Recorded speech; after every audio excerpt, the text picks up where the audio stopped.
Business Brain, episode 692 for Wednesday, October 15th, National Take Your Parents to Lunch Day 2025. It's good. That's really good. It really is.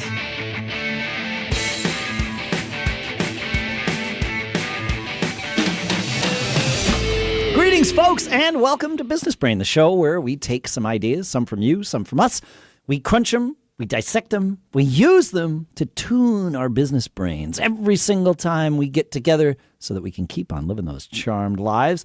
Our sponsor for this episode is Shopify.com/businessbrain, where you can go to get your $1 per month trial period of one of our favorite services ever for so many reasons. One of the keys to the kingdom, man. It really is. We'll talk about that more later. For now, here in Durham, New Hampshire, I'm Dave Hamilton.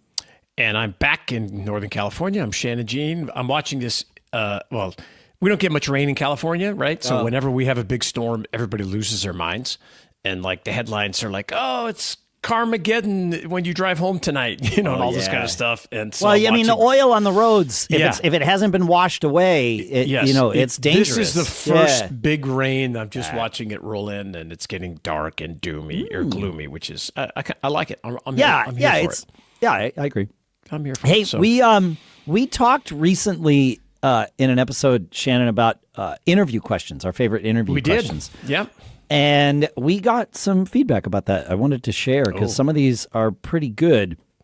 That's right. We asked folks to send in their favorite interview questions to feedback@businessbrain.show. That's awesome. That's correct. Yes. And listener Jeff said, I typically interview technical people unless I am asked to sit in on other interviews. Either way, I want problem solvers.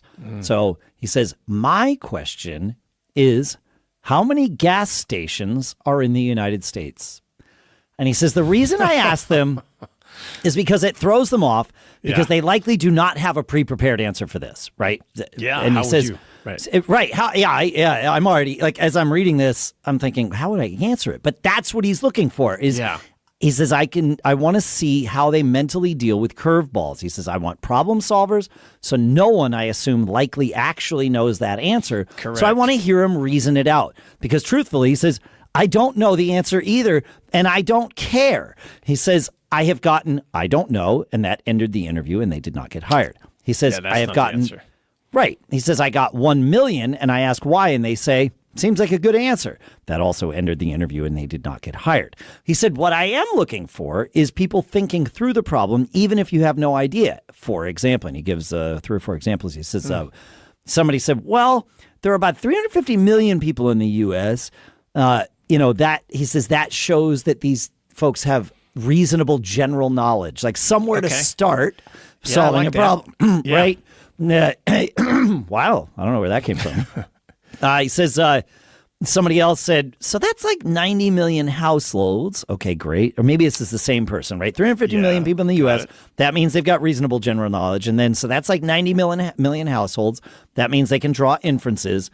And then going on, most households have 2 cars, but city people have less. So maybe there's 175 million cars, reasonable, albeit wrong. They didn't factor in Californians who have more cars per capita than cars. More cars per. Cars out here. Yeah, I know. Yeah, and he says reasonable assumptions and can combine ideas, but they don't have access to Google, etc. And he says, and then the person reasoned, okay, each gas station can service, say, 500 cars a day. So that's like 350,000 gas stations. And it doesn't matter if you get the answer right.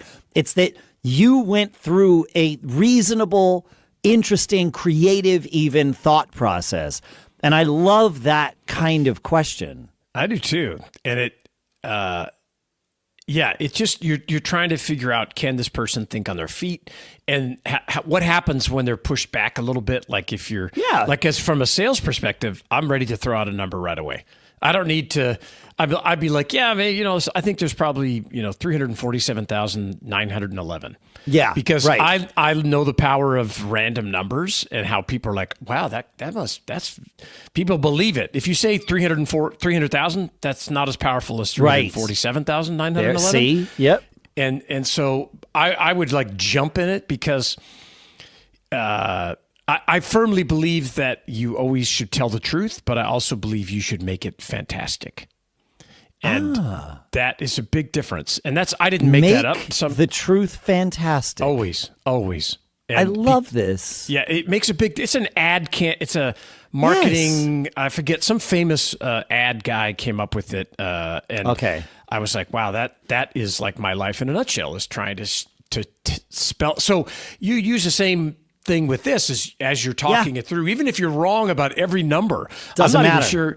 I'm not even sure I would have been right saying there's 350 million people in the U.S. I'd be right. Because I'd be nervous. I'd be like, I don't know, a few hundred million. So I would just tossed out a big number and said, yeah. And then they would go, well, how did you get that? And then I would have gone into this maybe. Then you go into your thing. I mean, the idea, really what Jeff is asking for is he is looking to be impressed and even entertained by the way the person is giving the answer. And for anybody on the other side of the table, when you're being interviewed, what they're looking for is, are you capable, but also, are you someone that I want to come to work and be with 5 days a week? Yeah. That's right. Can you, like you said, entertaining? Because I would hope my comment, I would be, because he'd be like, dude, you're totally wrong. How did you come up with that so fast? Right. And I would just like, well, I just da-da-da-da-da. Now, if I was being hired as an engineer or some actuary or accountant, maybe I'm not that guy. I can tell you I'm not that guy. Right. But if I was if I was hired to be a sales guy, I'd be like, yeah, dude, come on. Because, in sales, you have to tell directional truth. Truths. There's no doubt about it. Yeah, no, you share the selected pieces of truth to lead people to buy. Yeah, you're not lying to them, but you're not giving them. You're not just lying. Throwing every fact in the world at them. You have to control how you roll it out, and you have to understand that. And if you're not comfortable doing that, you're not going to be a great salesperson. You're not in sales. It's just get out of that. Doesn't business. mean you're not going to be fantastic at another role where guys like BSers like me don't do well in, and that's awesome because we're all geniuses at something, right? Yeah. So yeah, I asked ChatGPT while we were sitting here. Yeah. It says there's no single definitive number, but reliable estimates suggest there are somewhere between 120 and 160,000 gas stations in the U.S. Yeah. See, one source claims 200,000. Well, actually, it claims 196,643,000. There you go. See, yep. Another one was like 160, but somewhere in there. One last one from Todd, but send yours in to feedback@businessbrain.show. He says, one I ask is, what would you put on a bumper sticker? Could also be, what would you put on a billboard? He says, but for some reason, I like bumper sticker. This can get to something they believe in or feel strongly about. He says, one of my bumper stickers would be, explaining it does not excuse it. Oh, that's interesting. I like that. He says, I have found many times people feel if they explain why they did something or what happened, that will excuse the outcome. For example, Fred was late for work again. Fred, we've discussed this before. You need to be on time. Fred says, well, there was a lot of traffic. It made me late. While Fred has explained why he was late, it does not excuse him for being late. So, but that's Todd's thing. And that's what Todd would want on a bumper sticker. But it's, what would you want on a bumper sticker? I like that too. And you're going to come up with something. If you asked me that, it would be something like, don't get caught, always lead a charmed life, always be performing, which are the three catchphrases of the three different podcasts. That. Oh, that's the catchphrase of Gig Gab, is always be performing. Yeah. I like it. But like, it would be, I would not even attempt to come up with something new on the fly. No. I would come up with something that I already know. That's I would pithy. think about an actual sticker I put on my truck. That too. I love talking to people and having them try to pigeonhole me like politically, because I think it's an interesting discussion. And I love discussing different ideas and concepts. And I remember I had a bumper sticker during, I don't even remember which presidential election it was, but it said Kenobi. Nice. 2016. Obi-Wan. Yes. Yeah, Kenobi, for president. And it says, hey, I'm interested in this, but you don't need to know who I'm going to vote for. Right. And why does it matter? And let's talk about it. And then we can talk about it. Yeah, exactly. Some kind of different ideas and all that kind of stuff. But with the bumper sticker or billboard question, you are going to get a core truth out of the person, because they're not, I mean, unless they're really good on their feet, and even that is a good skill to have, and you probably want to hire them anyway. But otherwise, you are going to learn something about them, because in 5 seconds, I don't know that I could come up with something that's going to be engineered in that moment to please you. I'm not that good. I'm really good on my feet. I mean, I've been podcasting for 20 years.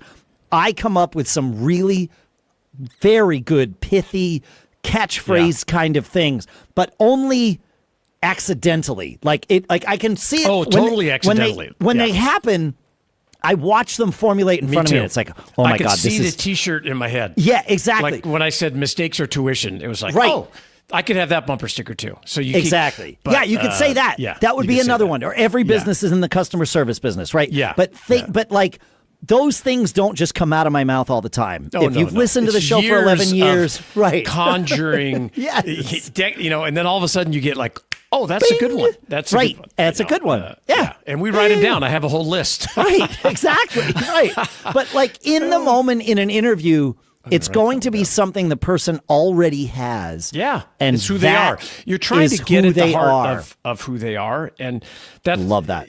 Yeah. And that's super valuable, man. Super valuable. Because I think we talked about the show. You can train somebody to do anything for the most part, unless it's not some crazy technical thing or whatever. But personality, even that, I think, and their core beliefs and stuff. That's really important.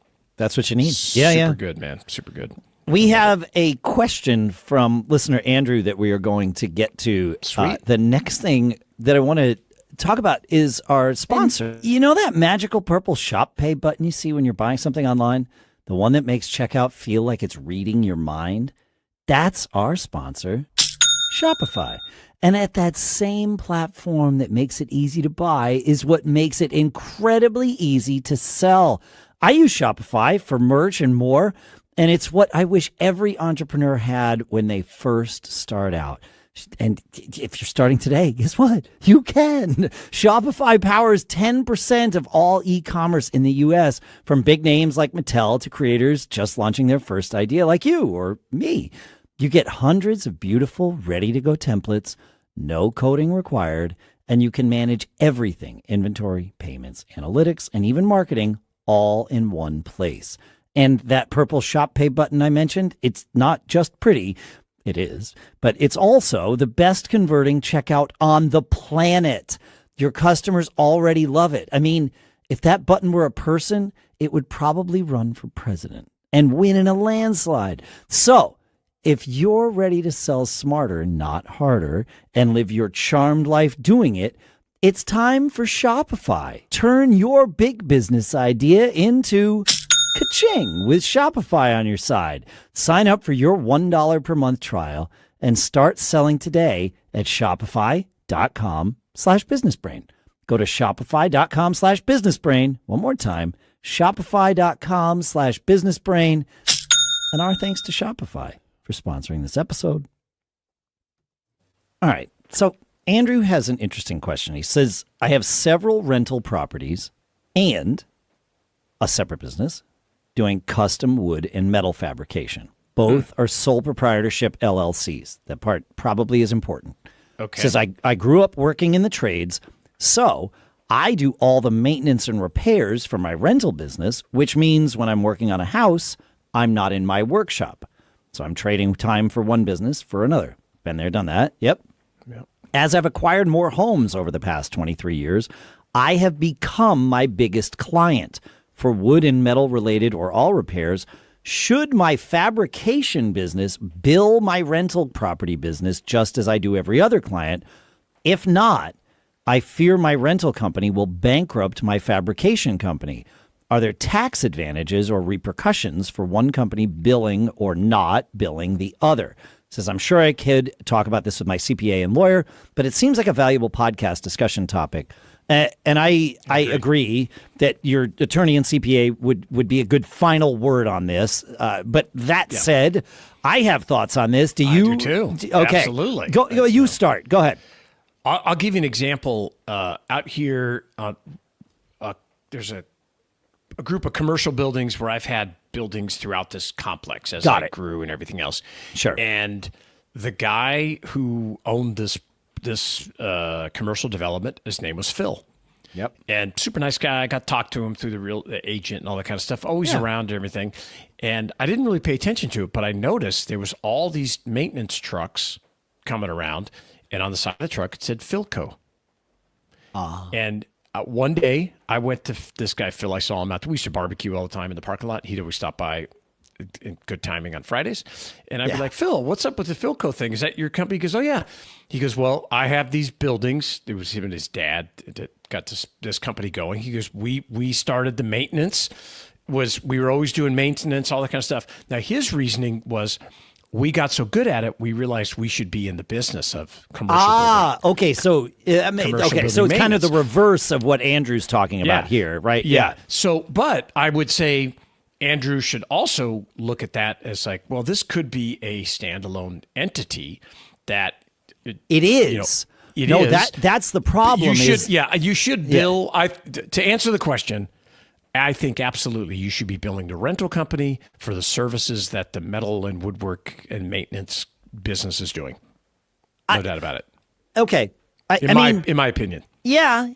I don't, because they're both LLCs, I don't think it would matter from a tax perspective. I agree with you on that. Yep. That said, whether you actually bill and whether money actually changes hands or not, I think there is huge value in tracking this internally, because if you ever wind up selling one company or the other, right, you want to know how your margins work. Yep.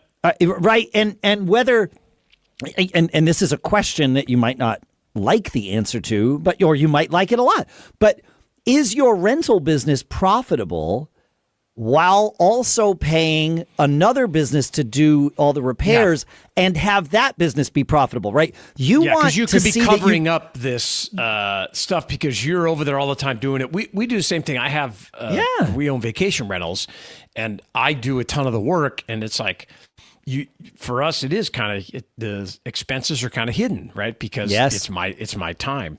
Right.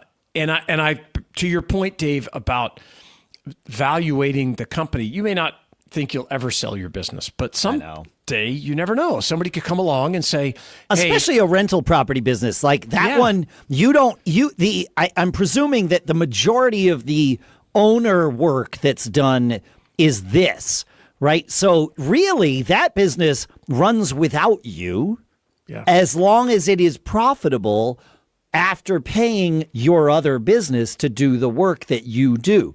And if it is, now you've got something that's a valuable asset that you could flip to somebody else if you want to. Correct. And that's a decision you need to make. Like it might be a really good idea to keep it. I don't know. Yeah, well, you just don't know. You could get approached out of the blue. I mean, I've had it happen several times where we have too with the business. People call you and just say, we've been watching you, we've done some research, and we want to be in that business in your area, and we'd like to make an offer on your business. So having that revenue and the expense, especially from the capital gain standpoint on the real estate, there, again, you got to talk to an accountant, but you got to talk to an accountant who understands that business. But there's definitely, I believe, some benefits to expensing and on the real estate side and depreciation.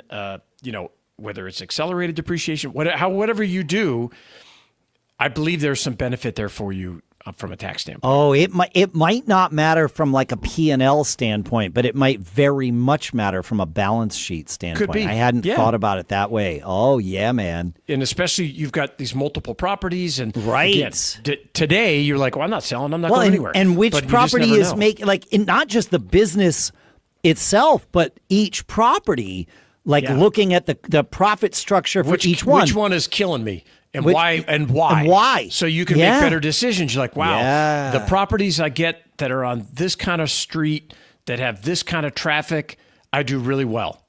The ones that are on, whatever this way, I'm over there all the time.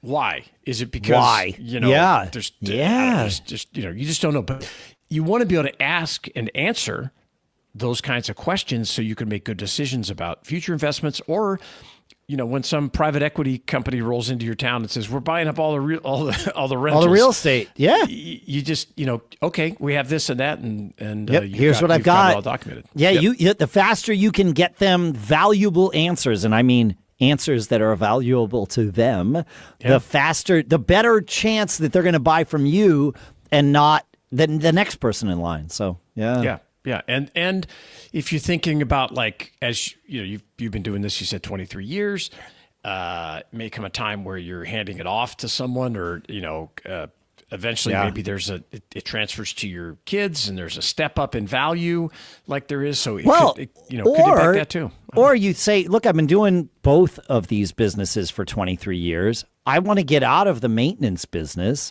so I want to hire somebody else. I want to contract with another maintenance company to do all that work. And you know what it takes. You already know the cost structure, and you talk about negotiating leverage, right? You walk in and say, hey, here's what I've got. Here's what it's cost to do this.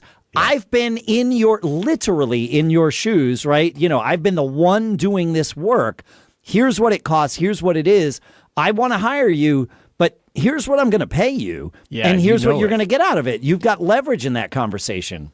And then you're a property manager at that point. That's right. That's it. You have a property manager business, a property management business. And it's just more professional when you've got this other entity on the books. And did I slip up there, stutter? No, you didn't. No, okay, my camera froze, and I felt like, I don't know. I don't know what happened. No, it's usually me.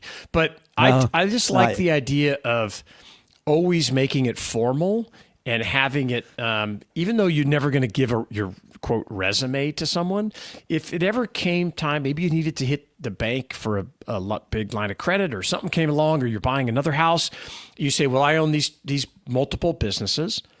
This business does X amount of revenue, because you've booked it all out to the, you don't want to overbill, but you want to bill for what it would cost, your time and the material. Yeah, you're actually going to show better.